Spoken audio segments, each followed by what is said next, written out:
Bismillahirrahmanirrahim. Assalamualaikum warahmatullahi wabarakatuh. Berjumpa kembali dengan saya Iman Nugraha. Pada kesempatan kali ini saya akan menyampaikan bagaimana adab, syarat, dan tata cara untuk menjadi khatib pada sholat Jumat. Yang pertama, kita akan membahas tentang adab menjadi khatib pada saat sholat Jumat. Ada 12 adab untuk menjadi khatib sholat Jumat. Yang pertama, berangkat ke masjid dengan hati dan pikiran yang tenang.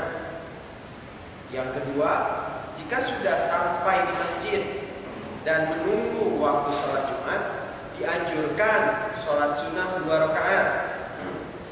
Yang ketiga, khatib sebaiknya percaya diri dan merasa terhormat karena berkhutbah adalah tugas keagamaan yang penting dan juga sangat mulia. Selanjutnya yang keempat, naik dan berdiri dengan khusyuk serta mengingat Allah dengan berzikir. Yang kelima, menatap jamaah serta mengucap salam. Yang keenam, duduk sejenak sambil mendengarkan azan. Yang ketujuh, sampaikan khutbah dengan sikap tawadhu. Yang kedelapan, materi yang disampaikan adalah materi yang bermanfaat. Yang kesembilan, memberi isyarat kepada jamaah, bisa dengan cara mengangkat tangan supaya jamaah pada saat sholat Jumat ikut mengaminkan doa kita. Selanjutnya, yang ke-10, khatib turun dari mimbar. Yang 11, pastikan kondisi tenang dan bertakbir. Dan yang terakhir yang ke-12, dianjurkan membaca dengan tartil. Nah, itu adalah adab pada saat menjadi khatib saat sholat Jumat. Untuk selanjutnya, kita akan membahas bagaimana tata cara untuk menjadi khatib pada saat sholat Jumat. Yang pertama, khatib berdiri dan mengucap salam. Dalam sebuah hadis Ibnu Majah bahwa sesungguhnya Nabi Muhammad SAW jika telah naik mimbar mengucap salam. Yang kedua, duduk menunggu azan. Yang ketiga, berdiri dan memulai khutbah. Yang keempat, dianjurkan menghadap wajah ke depan jamaah. Yang kelima, setelah selesai menyampaikan khutbah atau selesai menyampaikan khutbah pertama, khatib duduk sejenak, kemudian bisa menyampaikan khutbah kedua.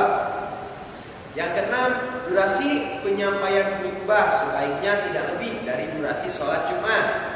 Yang ketujuh, mengeraskan suara ketika berkhutbah. Dan yang kedelapan, menyudahi khutbah dengan berdoa meminta ampunan kepada Allah. Nah, itu adalah tata cara bagaimana cara berkhutbah pada saat sholat Jumat. Untuk selanjutnya, ada syarat sholat Jumat.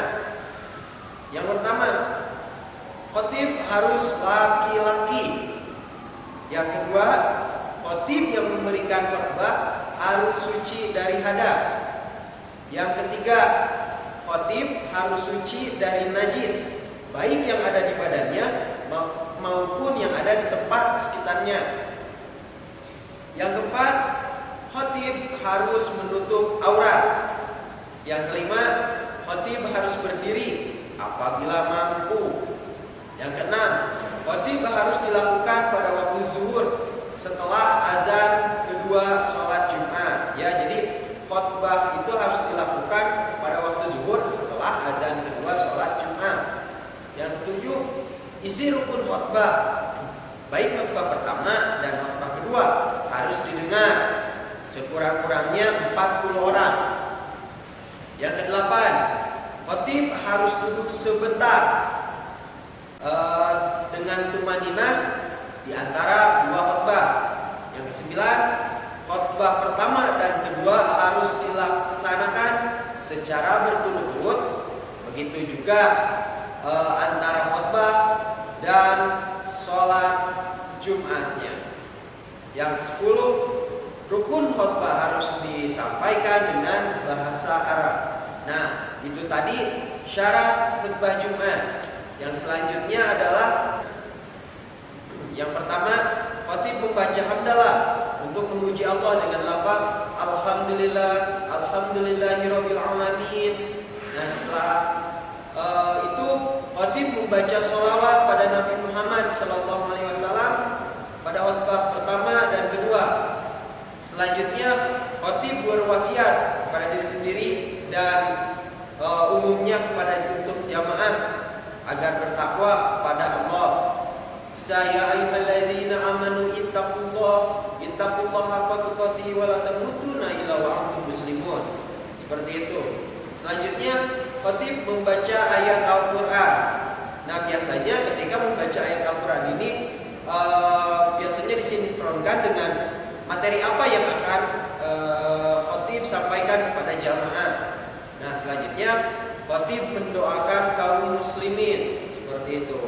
Jadi itu adalah rukun bagaimana menjadi khatib pada saat salat Jumat.